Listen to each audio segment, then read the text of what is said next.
I'm Beth Friedman. I'm Joe Foster. And this is Fin Voices. Welcome, everyone, to Fin Voices. I'm Goel Jasper here in Israel, one of the startup capitals of the world, and I'm pleased to welcome as today's guest, David Farber. David is partner with King & Spalding, one of the global 50 law firms with more than 1,300 lawyers in 23 offices around the world. David specializes in litigation, regulatory matters, and public policy with a focus on healthcare, Medicare, and Medicaid issues. He represents clients in healthcare litigation, False Claims Act cases, and other commercial disputes, as well in advocacy before Congress and federal agencies on issues like coverage, coding, reimbursement, et cetera. And it's reimbursement that we're going to be discussing with David today. David, how are you? I'm great. Thank you for having me on the show. Let's start with a bit about you, if that's okay. You know, it's not unusual for a young man to want to build a career as an attorney, but how did you get involved with helping startups? Sure. Well, part of the connection was through your office and candidly tying into the Israel medtech scene, which has a stunning number of startups. And also working with companies here in the United States, in Europe, and even in Australia, as they are developing their products, bringing them to market, and sort of asking existential and fundamental questions about how do I make this company thrive? How do I make this company a success? Where do I take the company once we've gotten through the FDA?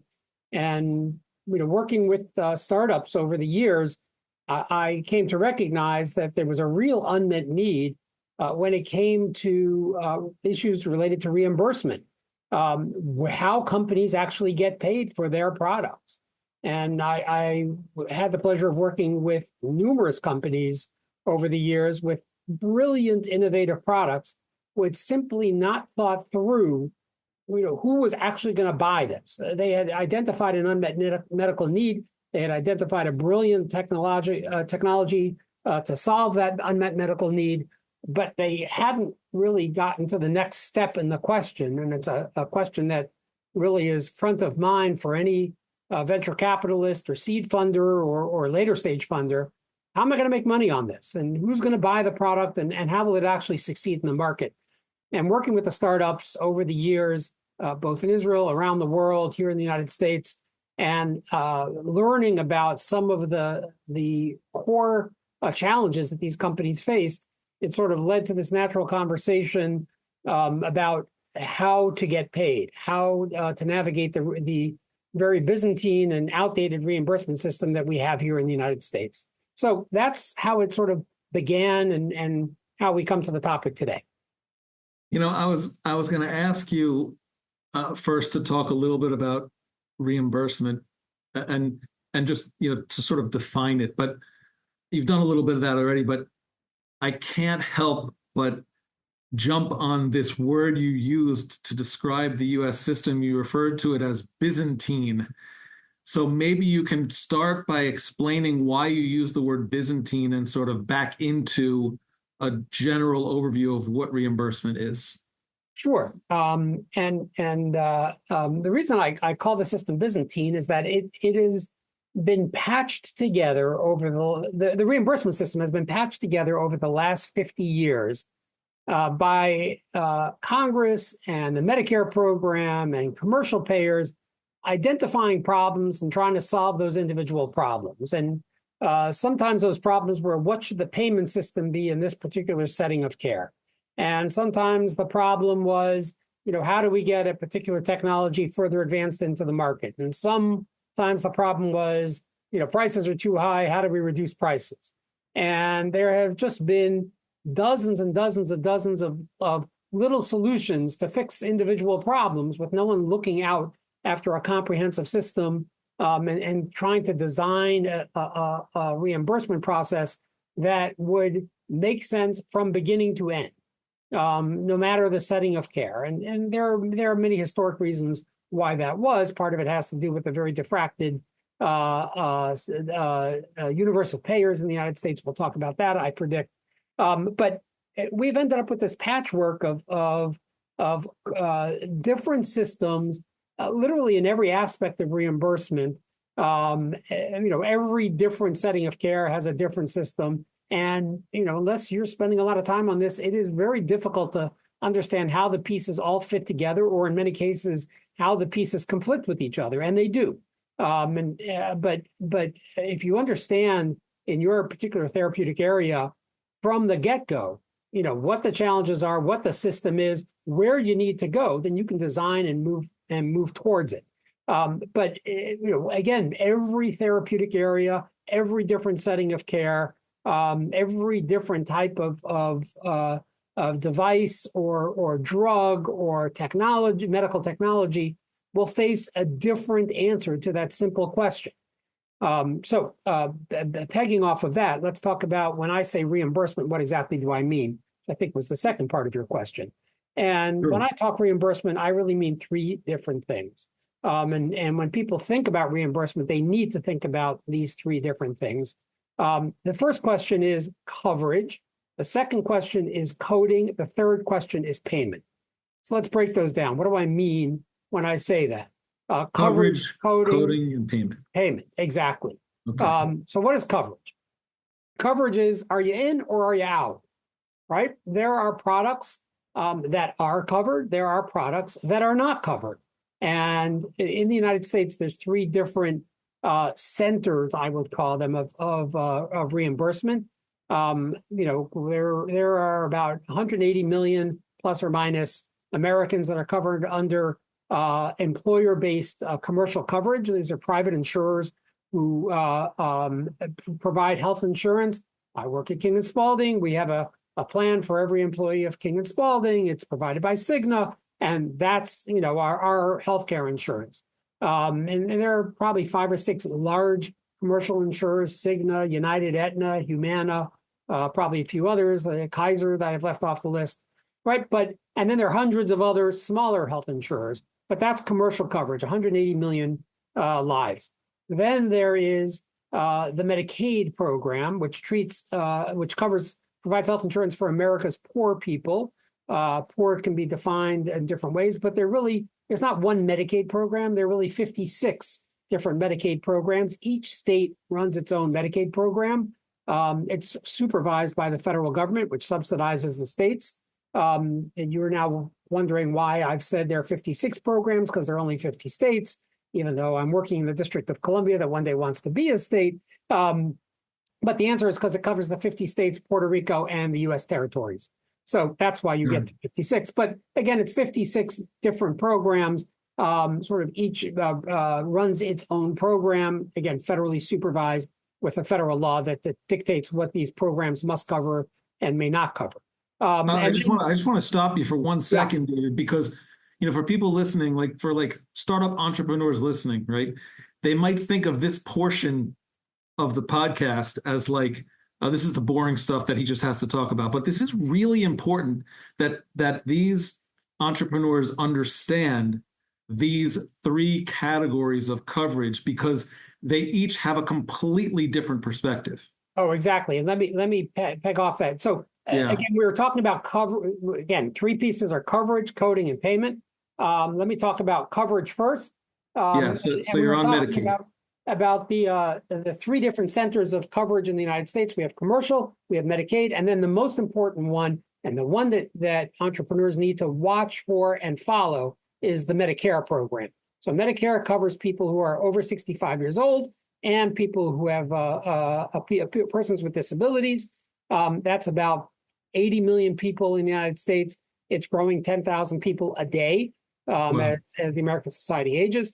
But the Medicare program spends a lot of time on coverage. They have a medical staff that determines what's covered, what's not. They have contractors who make that decision out in the field.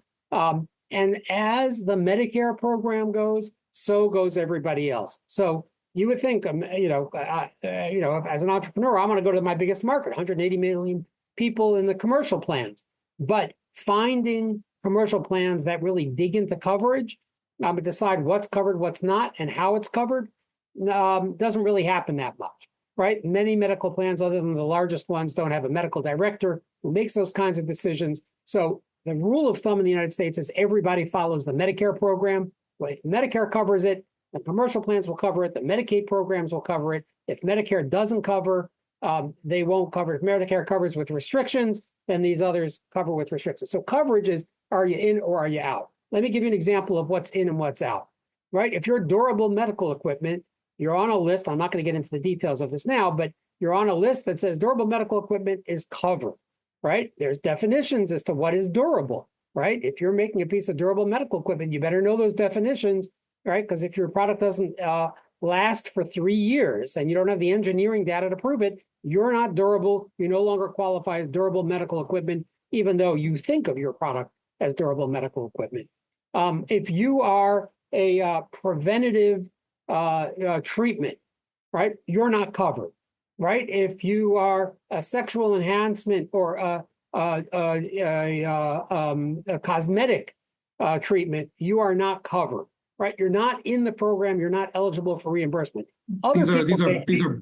These are black and white rules. Black and white rules. Yes. Again, minor exceptions here or there. If you're preventative, there's a way you can get covered, but it's elliptical and you need to take many steps. And again, if you know those steps at the beginning, you can prepare for them and have the data and the clinical evidence to get through the steps, later on. But by and large, either you're in or you're out. Here's a great example of coverage thing that you need to know about. Weight loss drugs are not covered in Medicare or Medicaid. Now, think of the GLP-1s that are coming to market, the remarkable medical innovation that those drugs bring for people with diabetes, for people with morbid obesity, et cetera, but they're weight loss drugs. They're not covered. Now, there's huge pressure on the system here to say, okay, we understand why in the 1960s and then again in 2006, Medicare made the policy decision not to cover weight loss drugs, but there is a class of people who really need these drugs. How can we work around that coverage exclusion, right, to get them covered? So again, coverage, super important. Are you in or are you out, right? I always use my favorite story. This was a client in the EU, right, who had this fantastic device to treat migraines, and they went through the FDA and labeled it as a device for the prevention of migraines, right? Great device. Got to the Medicare program. Medicare said, lovely, but we don't cover prevention. So we made them go back through the FDA, and now they got a second instruction for use for the for the treatment of early onset migraines, right? What's the difference between prevention of migraines or treatment of early onset migraines? Not sure, but doesn't make a difference. Treatment is covered, right? Prevention. I'll tell you what the difference is. 80 million potential customers. That's the difference. That's exactly right. And then all the commercial payers, beyond that, and the Medicaid programs beyond that, right? So that's coverage. Then you have the second question, which is coding, right? Is there a code that describes the treatment or the product, et cetera, right? And in the reimbursement world, everybody looks at the code. Do I have a code or do I not? And I always tell people that is the wrong question, right? You may have a code, right? But if you're not, there's a code for your product.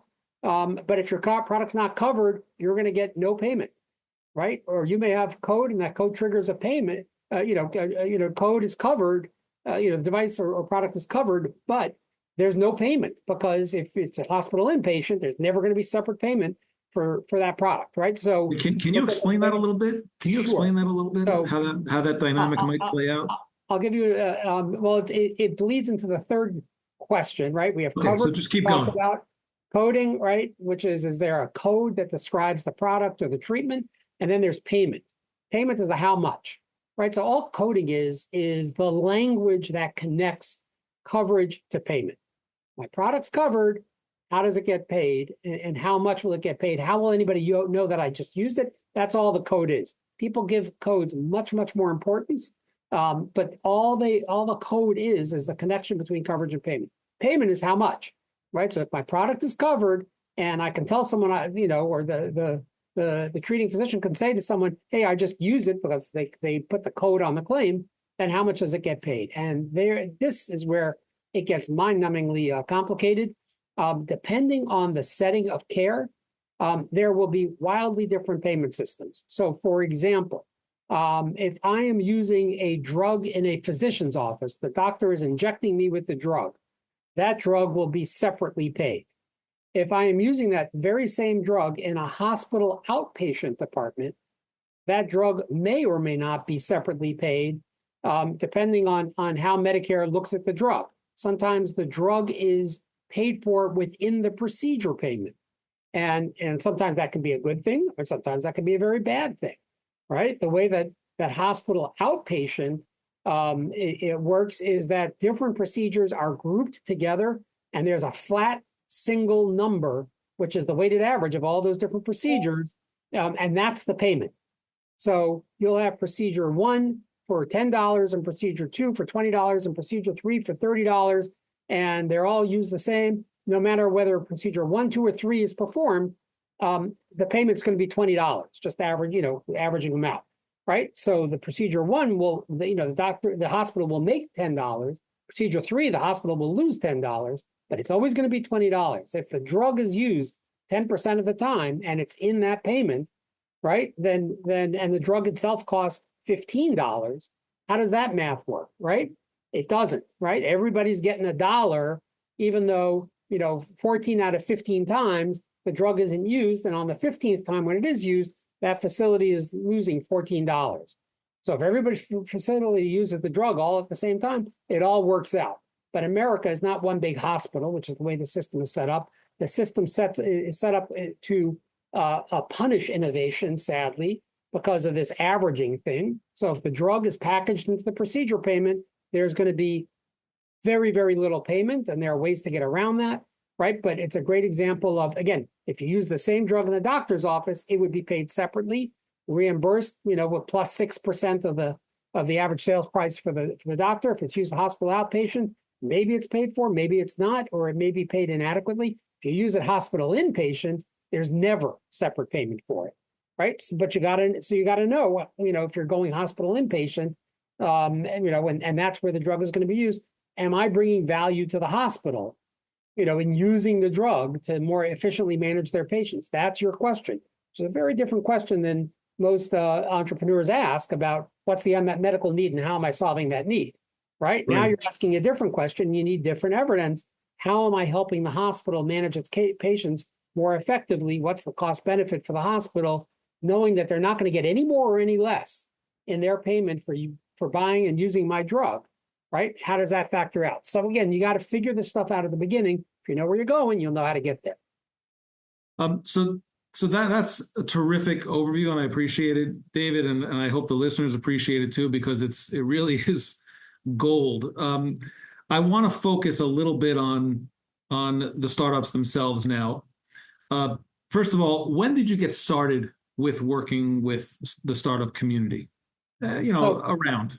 Yeah. So it was probably about 20 years ago. Okay, great. So 20 years ago. And now here we are today, and you're still doing it. What was the situation like 20 years ago, and what is it like today? And obviously, as a result, we'll understand how much progress has been made. And I'm talking about progress among entrepreneurs and their openness and understanding of the value of reimbursement strategy. Sure.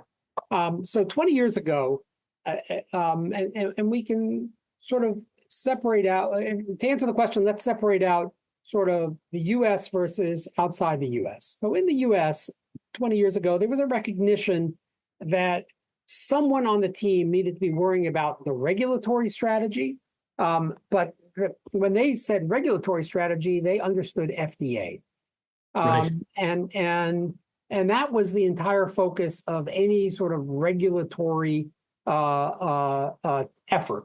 Overseas, there wasn't even that. And probably about 15 years ago, Europe, Israel, Australia, the rest of the world really began to figure out, we need someone on the regulatory side to unpack the FDA. And sort of that's where things stood. It was also about 20 years ago that you had major reform, and maybe now 25 years ago, you had major reform in terms of the payment systems in the United States, right? The hospital inpatient system rolled out, the hospital outpatient system rolled out, ambulatory surgery center payments rolled out. I mean, there was fundamental reform going on, and it took years for that to develop, right? Those laws were passed in the late 1990s, implemented in the early 2000s. So there was a lot of change going on in the United States. And, again, entrepreneurs, startups were just not even looking at that stuff or talking about it.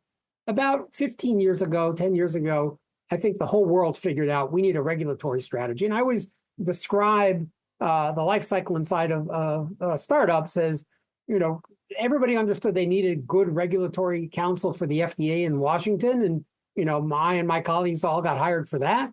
And that was wonderful. And they would climb this mountain and they would get to the top, of the mountain and the FDA would issue its approval or its clearance or whatever it was. And everybody would be high-fiving and, smiling and hugging each other. And then one person would look up and say, that mountain we just climbed, what's this valley here? And what's the next mountain that's even bigger that was right behind it that we couldn't see, right? And that's the reimbursement mountain. About 10, 15 years ago, and it really didn't start people started recognizing that there was this second part of the regulatory equation that they needed to solve for and began to grapple with how to solve for it. And that's particularly when investors and VC started getting wise about reimbursement, right? They too had been focused on the FDA as the regulatory strategy and really weren't thinking about how where's the dollars coming from? Where's, how am I going to get paid? It's no longer enough to say, this is the size of the market. And if we capture 10% of the market and our product is priced at, X dollars or whatever currency, this is how much we're going to make. That was the presentation, 10, 15 years ago. Today, you cannot, seriously raise money from any mature investor with that kind of presentation. You have to be much more sophisticated as an entrepreneur, as a startup, and understanding how the payment systems actually work and how you are going to be able to fit into one of these systems and get paid. And over the last 10 years, I would say, and it's still happening, there's been this maturation of thinking both on the investor side as well as on the startup side, that this needs to be a part of the regulatory strategy. Someone on the team needs to be figuring it out. And for startups, that they need to have an explanation of how this works to satisfy the VC, even at the seed funding level, who are now asking these questions. Well, it's even more pronounced, I would imagine, in the Israel health tech ecosystem, because so often in Israel, it's such a pervasive high-tech startup culture here. You can have a CEO who's the CEO of a telecom chipset manufacturer one day, and then a health tech company 6 months later. When you're with a telecom chipset manufacturer, regulatory concerns are a very different question, and you don't have something that equates to reimbursement as anything you have to pay attention to. All of a sudden, you're in the med tech world, and it's like you said, this extra mountain. Exactly. So what do you see in terms of Israeli entrepreneurs in particular? So, the Israel entrepreneurial medtech ecosystem is beginning to figure this out. We'll give a shout out to our mutual friend, Levi Shapiro and M-Health, right, who every time I'm in Israel, he pulls together 75 entrepreneurs, and I do a presentation on reimbursement, and I can see people's eyes opening up in the audience. And I spend the next month fielding calls from the companies in the room saying, explain to me this, explain to me that. We're also working with the biodesign program at the Technion and some of the other incubators in Israel to spread this message and get the word out.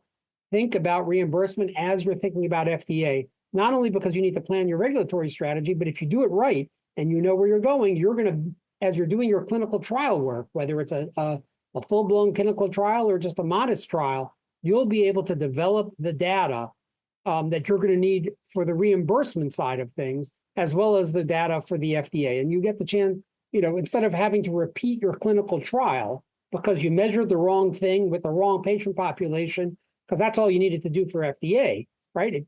There's a whole different set of standards and different data requirements to prove your case on the reimbursement side. You have to sometimes prove clinical superiority to be eligible for certain reimbursement. That's not a question that the FDA even cares about, right? But if you're doing your clinical trial and you know that at the beginning, you'll do that trial once rather than have to you'll do your trial for the FDA, and then I'm going to make you go back and do a whole new trial, right? Just to be able to get reimbursement because you failed to demonstrate clinical superiority. You failed to include any 65-year-olds in your clinical trial study population, basic things like that. So, even the words you use, go back to my example of prevention versus treatment of early onset, right? The words you use at the FDA are going to come back to haunt you or come back as a gift to you when you're navigating the reimbursement side. So if you know where you got to go on reimbursement, right, you'll get it right from the beginning. The Israel medtech community is waking up to this. I've, probably, with your help and with Levy's help, we've probably spoken to at least 1,000 entrepreneurs over the course of the last 5-6 years in talking about this and getting the word out. And hopefully it's beginning to sink in. I can tell you the VC also come to these lectures and it's definitely sinking in on their side. So Right. Entrepreneurs need to know this because their funders, are now wise about this.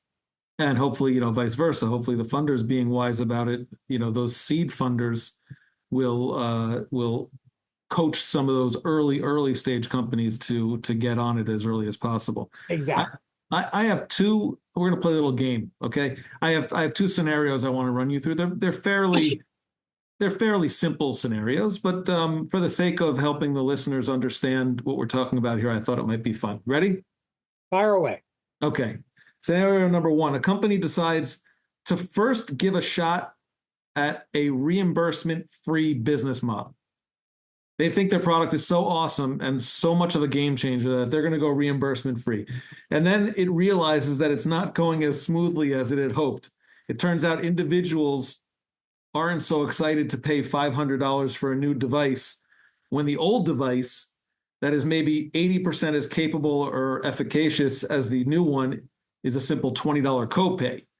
Is it too late for that company to only then start looking for reimbursement? And I know there are a lot of variables, but try to play it straight if you can. The short answer is it's never too late, but it's going to be 2 or 3 times more expensive to do it that way than to get it right from the beginning. I always say I love those companies. Come to me with the problem that I then have to fix. It's much more work for me, and it'll take a lot more time and a lot more money to undo the mistakes that were done. Not necessarily mistakes. There's nothing wrong with going to market, without any reimbursement and expecting people to pay out of pocket. It happens all the time, and many products do succeed that way. But many products, particularly healthcare products, because they're expensive and people are used to having insurance coverage for healthcare, at least in the United States, and certainly in the EU and in other countries where there's nationalized healthcare, right? People expect not to pay out of pocket, and if you proceeded in that way, you've launched without reimbursement. Again, you've just created 3-4 times as much work for yourself and probably 5 times as much work for me.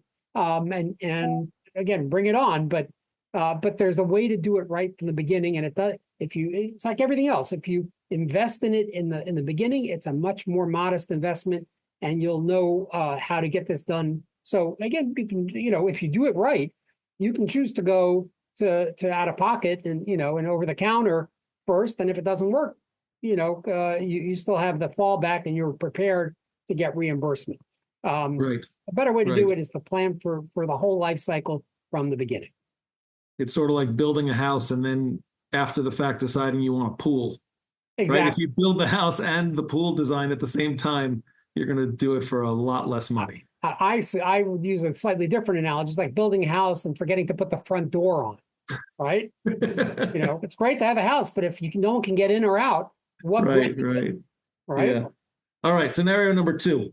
A company goes through all the steps, and this gets to something you discussed earlier, but they go through all the steps, FDA clearance, they have a code, the holy code, right, that they've received, and yet healthcare plans are not allowing reimbursement to take place. What can such a company do? Well, again, that happens all the time.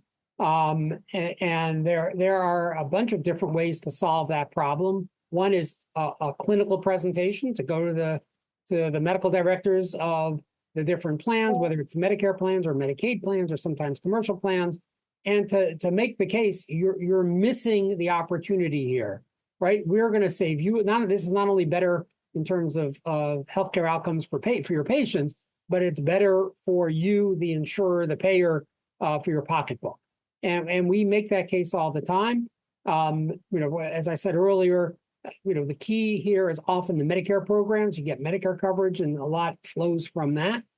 Even though you may have a very small Medicare patient population, right? I have a client with a product label indicated for 55 and under, right? It affects the knee, and it works better in younger people than it does in older people. But they need to have that Medicare data to be able to get the coverage for and the payment that they're looking for from the commercial plans, from the workers' comp plans, and for others. So there's advocacy on the clinical level. There's advocacy on the policy level. Oftentimes we go to the Medicare program. We say, you're making a mistake. Look at this opportunity rather than that opportunity. Here's a workaround to navigate through what seems to be an impenetrable block to coverage. And if all else fails, sometimes we go to Congress. And notwithstanding the dysfunction of the U.S. Congress these days, and that's a real problem, Congress is able to get things done. Congress tweaks Medicare coverage all the time, and more often than that, and this is invisible unless you sit where I sit, right? Oftentimes you'll get a bill going that'll say, Congress, you need, where Congress is telling the Medicare program, you need to cover this. And then just before that bill advances, folks on the Hill will call the Medicare program and say, are you fixing this or are we? And CMS, and every time will answer that question, we'll fix it, right? And the legislation stops, and a year or two later, suddenly you see the solution, right? And I've seen that happen over and over again. So again, right, there's the clinical presentation, which we can help, I help clients with all the time, putting together that presentation, touching the right hot buttons, taking it out to the payers. There's the presentation and the advocacy in front of the Medicare program, and there's the advocacy in front of the Congress. And an effective strategy, frankly, combines all three. Your background is in litigation, not mine, but at the same time, I'm going to lead the witness for a moment, if I can, and ask you, is there a role that communication can play in all this, in terms of the work that we do at Fin? And I'm not asking you to endorse Fin or anything like that, but what's the role of communication in all of this? Right. So absolutely, there's a huge role for communication, right? Anybody who is making the decision here needs to know the stakes and the implications of their decision. If you are a hospital administrator in the purchasing department, right? You need to know if I'm going to, buy this drug or buy this device or not buy this drug or device. What does it mean for patient care? What does it mean for my hospital's reputation? What does it mean, for just healthcare overall? And that's where communication has a huge role to play. Frankly, those are folks I as a lawyer and a lobbyist, would never, touch. But on a communication level, that's the only way we can influence those critical actors in this process. Same thing directed at the Medicare program. Same thing directed at Congress, right? If people don't know what the issue is, if they don't know, the care that they're not even accessing because the hospital they go to doesn't even provide it because of some reimbursement issue, right? That's a problem, and communication solves that problem. So beyond totally endorsing Fin, which I always do, thank you. Communication is a key part of the strategy, and that's where lawyers like me and communications experts like you partner together and make this process just that much more effective. I would be remiss if I didn't ask the following question, given the fact that November is just around the corner. Should entrepreneurs see any significance to the election result, not even just this year's election, but any election, any national election, when it comes to reimbursement and all these issues we've been discussing? The short answer is a maybe. And what I mean by that is different administrations take different perspectives on this whole question of reimbursement. It's a very much inside baseball type of conversation, but the staff and that fill out the political appointees at the Department of Health and Human Services, and their backgrounds and their experiences very much influence the direction in which certain reimbursement efforts will go or will not go. Right. So, for example, when the Biden administration came in 3 years ago and took over from the Trump administration, suddenly we saw this massive pivot to health equity. Right. And if you were doing any sort of advocacy in front of HHS, you needed to have a health equity, piece of the conversation in your presentation. And you just needed to know that. And it was driven by the senior executives, the political appointees at the Department of Health and Human Services, who from day one said, we are going to focus on health equity. We're going to focus on minority care. We're going to focus on health disparities. We're going to focus on social determinants of health, right? They said this from day one, and they meant it. And, you need to know that that's got to be a part of the presentation now. When HHS said it, suddenly the congressional Democrats, House and Senate, they began to focus on this also. If there's a Republican administration, incoming, whether it's now or in 4 years or in 8 years, that's going to probably disappear, and we're going to get back to high prices versus low prices, and efficiency, and probably privatizing more pieces of this. Of the healthcare system, which is a conversation we simply haven't had in the last 3 years. But 7 to 4 years ago, absolutely, we were having that conversation, right? How were we using commercial prices as benchmarks for reimbursement, right? That was a big part of the conversation 5 years ago in a Republican administration. It disappeared in the last 3. So yes, elections matter and will have consequences. Not on the specific, policies, do this, do that, but just in the overall nature of the conversation, what the discussion points are, and how they, you need to present your case to payers. Certain sensitivities, I guess. Exactly. Yeah. Gosh, I could talk to you all day, David, seriously, but we are out of time. How can people get in touch with you? So find me on the King & Spalding website. The phone number and the email are up there. Find me through Finn. If you're friends of Finn, and but that's the easiest way to do it. Email is best. Please don't text me, and I'm not good on LinkedIn. So again, email me. But really, Goel, as we're wrapping up here, want to thank you and Finn for the years of partnership and friendship, and for inviting me onto the program today. Absolutely. I have to ask one last question. I know you were just here in Israel last week, or 2 weeks ago. Sorry, 2 weeks ago. When's your next trip to Israel? Probably November, December. Okay. Probably mid to late November is what I'm targeting. But time will tell. All right. Hope to see you then. Thank you again for listening to Fin Voices. I'm Goel Jasper, and I hope you've appreciated today's conversation with David Farber, partner with King & Spalding.